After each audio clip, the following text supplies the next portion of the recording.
Welcome back to our PCT Short. I'm Jonah Johnson. So we're still getting a lot of questions on very slow weed senescence after herbicide applications this spring, and a couple call outs I wanted to mention. So a lot still going on with these erratic up and down temperatures. We finally got some heat today. It's 86 degrees.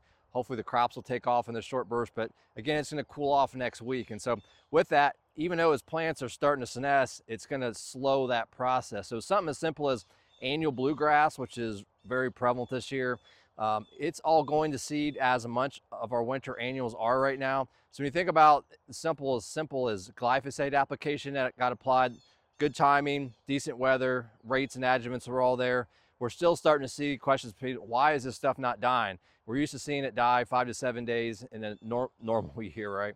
But right now what's going on is what we're seeing is that because things were so colder and wet earlier in this growing season, the progress of these winter annual type weed species, they were slowed. So they should be dead and gone by now, naturally from their life period, if you will. But because they were delayed because it was cool in their growth staging, they've hung around. And so as you think about these plants have gone into the reproductive stages, their sole focus is reproducing and everything's going into that seed. So with that said, all the energy that normally would go up into the plant and then cycle back down is essentially just going up now. So if we're thinking about something that circulates through the plant like glyphosate, remember from roots to shoot, that's not occurring in an active phase since everything is just going up. So that process is slowed. A lot of plants will go to seed regardless if they've been sprayed with herbicide. So that makes it more complex right now. So, and you can also go back to seeing when plants are sprayed with herbicide, especially in regards to non-target plants like our beans and corn, for example, that you can look in the lower canopy, and if they were stung by some herbicide chemistry and they start to send off new growth,